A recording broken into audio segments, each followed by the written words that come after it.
நமச்சிவாயா போற்றி. நாம் இன்று சனீஸ்வர பகவானின் முழு வரலாற்று கதையை பற்றி அறிந்து கொள்வோமா? பல கோடிகள் வருடங்களுக்கு முன் சூரிய பகவான் மற்றும் அவரது மனைவி சஞ்சனா வாழ்ந்தனர். சஞ்சனாவிற்கு சூரியனின் மிகுந்த வெப்பத்தை சகிக்க முடியவில்லை.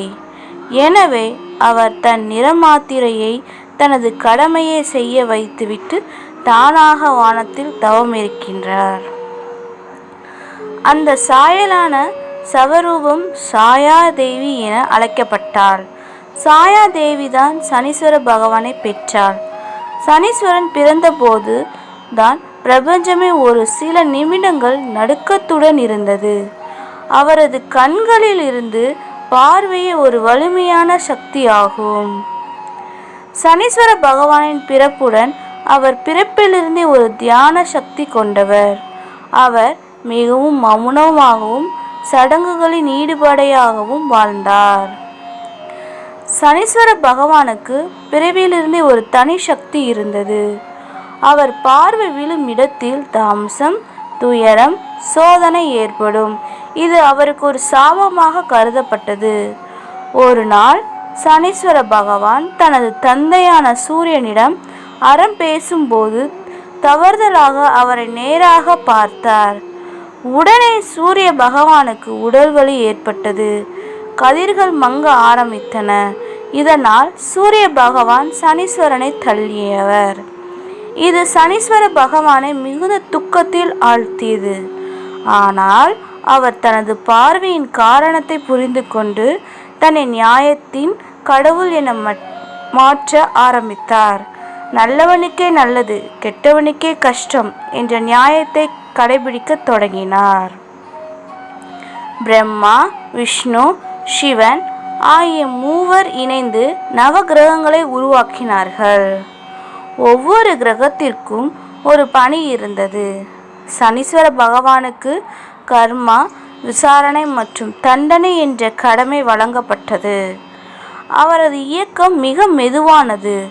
அதனால் ஒரு ராசியில் அவர் 2.5 ஆண்டுகளுக்கு நிற்கிறார். இவரது இயக்கம் 7.5 சனி எனப்படும். காலத்தை உருவாக்குகிறது. இது மனிதனின் வாழ்க்கையை மாற்றும். சனீஸ்வர பகவானின் பார்வையில் ஒருவருக்கு கஷ்டம் வரும் என்பது உண்மை.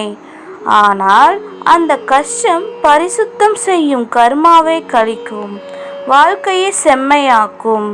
ஒரு பக்தன் நலனின் ஒருபோதும் யாருக்கும் கெடு செய்யாதவனாக இருந்தான். ஆனால் 7.5 சனி வந்த பிறகு அவனுக்கு வேலை இழப்பு, குடும்ப பிரச்சனை, கடன் சுமை என்று வந்தது. அதனால் அவன் சனீஸ்வரனை நம்பிக்கையுடன் வழிபட்டான். இறுதியில் அவன் வாழ்க்கை முழுவதும் உயர்வு பெற்றது. இந்த கஷ்டங்கள் அவனை தக்க வைக்கும் இயற்கையின் நியாயமான சோதனைகள் என்பதை உணர்த்துகிறது. சனீஸ்வர பகவானை தில்லை நடராஜ கோவிலில் திருநாளாறு சித்தாளி சனீஸ்வரன், மனோகர சனீஸ்வரன் கோவில்களில் பக்தர்கள் வழிபடுகிறார்கள். சனி பயிற்சி என்பது ஒரு ராசியிலிருந்து இன்னொரு ராசிக்கு சனீஸ்வர பகவான் செல்லும் நாள். இது மக்களின் வாழ்வில் பெரிய தாக்கத்தை ஏற்படுத்தும்.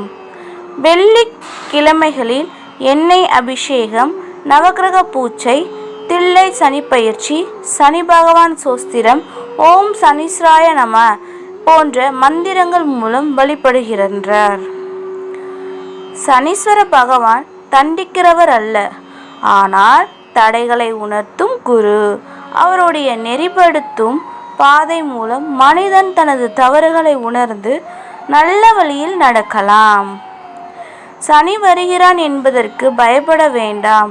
நல்ல வழியில் நடப்பதற்கான சுவையாக ஏற்படுத்தி கொள்ள வேண்டும். எனவே உங்கள் பின்னால் வாரது அது உங்கள் முன்னால் நடந்து நின்று உங்களை காத்து கொண்டிருக்கும் சனீஸ்வரனாக இருக்கலாம். பக்தர்கள் வாழ்க்கையை மேம்படுத்தும் காட்சி சனீஸ்வரனின் வழியே ஆகும். இந்த சேனலை பிடித்திருந்தால் லைக் செய்து சப்ஸ்கிரைப் பண்ணி கமெண்டில் உங்கள் கருத்தை கூறவும்.